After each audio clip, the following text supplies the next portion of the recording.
वैसे यूँ तो कहते हैं ना कि गरीबों को बहुत ज़्यादा धन भी मिल जाए तो वो पछता नहीं है, या यूँ कहें कि गरीबों की नसीब में संपत्ति कहाँ है। वह तो बस मजदूरी करने के लिए बने हैं, अपने जीविकोपार्जन के लिए बने हैं। ऐसा ही हुआ है कुछ हालात मालवा की धरती मध्य प्रदेश से शाजापुर ज़िले में 3 मजदूर जो वैसे तो पचोला गांव के रहने वाले थे, उन लोगों को 163 से ज़्यादा सिक्के मिल गए दोस्तों। जी हाँ, चांदी और सोने के ये वो मोहरें मिली हैं इन्हें जो 363 साल पुरानी हैं। और ऐसा पहली बार हुआ है जब मालवा की धरती से इस तरह की कोई धातु मिली है और पुलिस ने उसे बाकायदा जब्त कर लिया है। वैसे तो मालवा की धरती ऐतिहासिक धरोहरों से भरी पड़ी है, वहाँ का इतिहास ही बहुत बड़ा सारगर्भित रहा है, लेकिन यह पहली बार हुआ है जब 363 साल पुराना खजाना हाथ लगा है, वो भी ऐसा जिसे औरंगाबाद की टकसाल में बना हुआ सिक्का होने का दावा किया गया है। पुरातत्व विभाग के जो जानकार हैं उन लोगों से जब ये जानकारियाँ मिली, पुलिस ने जानकारियाँ जुटाई, तो पता चला कि ये औरंगजेब के ज़माने के सिक्के हैं। जी हाँ दोस्तों, औरंगजेब का जब शासनकाल था उस समय के ये सिक्के मिले हैं।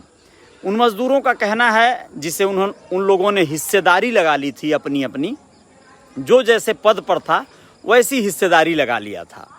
वो लोग कहे कि वो लोग राजगीर थे, यानी राजमिस्त्री का काम करते थे, और नींव की खुदाई के दौरान यह सिक्के उनको मिले थे, जिसको इन्होंने आपस में बांट लिया था। कब मिले थे? उन लोगों का कहना है कि ये 1 साल पहले मिले थे और वो लोग इसे अपने घर के ज़मीन में ले जाके कहीं ना कहीं छुपा दिए थे डर के मारे। अब वो लोग इसे निकाले हैं बेचने के लिए और पुलिस किसी माध्यम से सूचना पा गई है और उन्हें गिरफ्तार कर ली है। वैसे तो उन्हें छोड़ दिया गया है, एक एफिडेविट बनवाकर, एक सहमति शपथ पत्र बनवाकर, लेकिन आप लोग सोचिए कि क्या वो ऐसे ही पकड़े गए होंगे? जाहिर सी बात है, जिसके जुगत जुगाड़ में वो लोग रहे होंगे, वह लोग बेचने की फिराक में रहे होंगे, तो वह लोग वही सुनार या जिस ज्वेलर्स के यहाँ वो लोग बेचना चाह रहे होंगे वही उनको धरवा दिया होगा, वही पुलिस को दे दिया होगा, मुखबिरी कर दिया होगा। विशाल कह रहे हैं कि आप सही कह रहे हैं भाई साहब, बिल्कुल सही, बिल्कुल बात तो खरी है, इसमें कोई संदेह नहीं है। गरीबों के नसीब में बहुत सारी चीज़ें नहीं होती, उन्हें कोई अच्छी चीज़ भी मिल जाए तो वो उसे खो देते हैं, यही अमीर बड़ी से बड़ी चीज़ को पचा लेते हैं। आप लोगों को बताना बहुत ज़रूरी है कि राजा महाराजाओं की ये नगरी रही है, मालवा ऐतिहासिक धरती रही है, और यहाँ पे इस तरह के सिक्के या इस तरह के तमाम चीज़ों का मिलना यह स्वाभाविक है। यह वह लोगों को नींव की खुदाई में मिली है या कहीं अन्य जगह से मिली है, लेकिन उसमें सोने और चांदी के दोनों तरह के मिक्स सिक्के हैं। अब इसकी सूचना चूँकि आप लोगों को दे ही दिया हूँ, तो आप लोगों में से बहुत सारे लोग ऐसे होंगे जिनके मन में ये कसक हो रही होगी कि हम भी खुदाई करें, शायद कुछ मिल जाए। ऐसा बिल्कुल भी नहीं है, ऐसा न सोचें आप, ऐसा इत्तफाकन हो सकता है, लेकिन औरंगजेब के ज़माने के ये सिक्के नींव खोदने पर मिले कि उन्हें कहीं और से मिले, यह बात बहुत ज़्यादा पुख्ता से नहीं कही जा सकती है। पुलिस ने जितेंद्र के पास से जो मज़दूर मिले हैं उनका नाम क्रमशः इस प्रकार है, एक का नाम है जितेंद्र और दूसरे का नाम है किशन और एक है संतोष।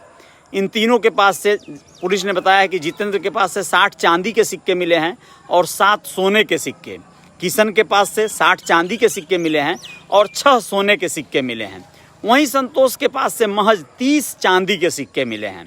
अब उनकी जैसी पद और पोस्ट थी वैसा ही उन लोगों ने शायद डिवाइड भी कर लिया था। तो ये चीज़ें हुई हैं और इसको जानकारी आ गई है, तो ये मत सोचिएगा कि आप सबको भी मिल जाएगी। मैंने कहा ना, गरीबों को पहले तो दौलत नसीब नहीं होती, और नसीब होती है तो उस पर नज़र लग जाती है, नज़र लग जाती है और वो उल्टे ही चले जाते हैं सलाखों के पीछे।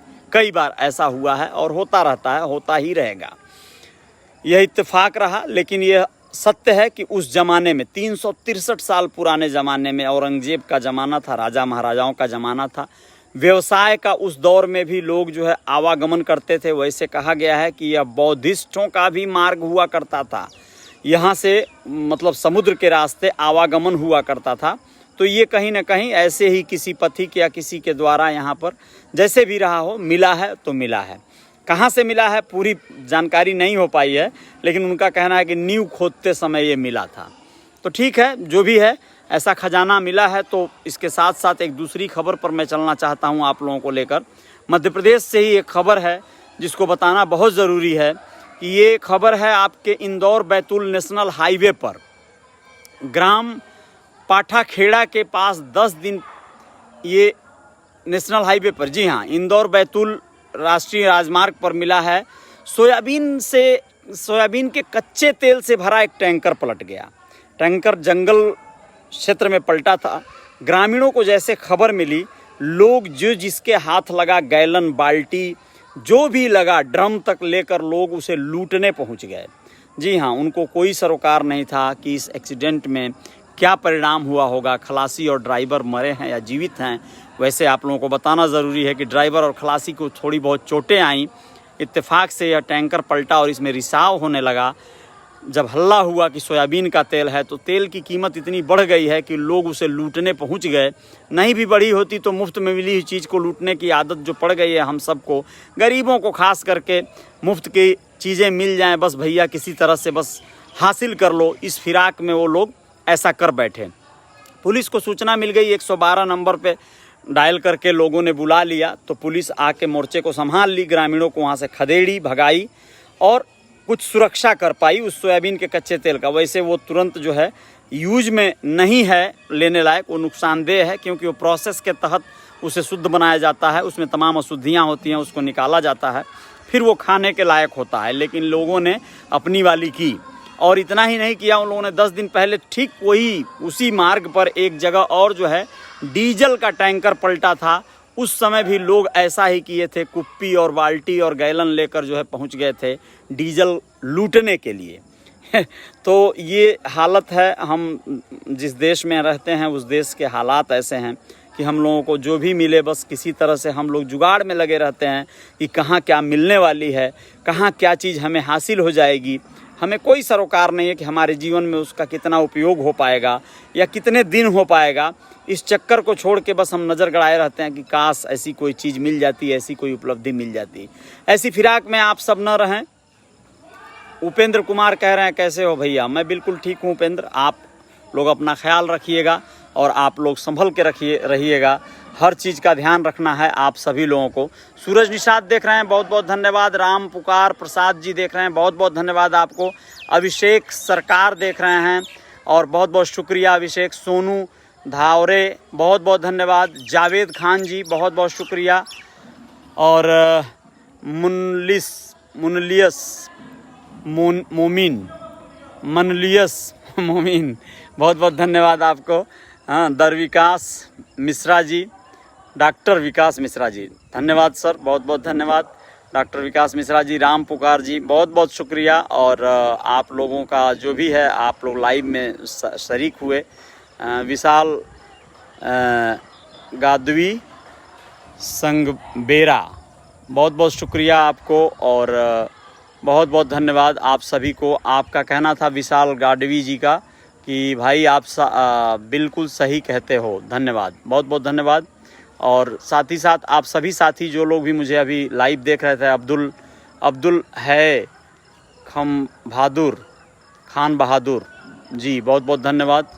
और साथी बबलू सिंह जी बहुत बहुत शुक्रिया। जीतू निषाद जी, आप सभी का शुक्रिया। और मैं कुछ और खबरों के साथ हाजिर होता हूं जल्द ही आप लोगों के बीच। रियल रिपोर्टर न्यूज़ पे आप लोग हैं, फॉलो कर लीजिएगा पेज को, सब्सक्राइब कर लीजिएगा चैनल को। बहुत बहुत धन्यवाद।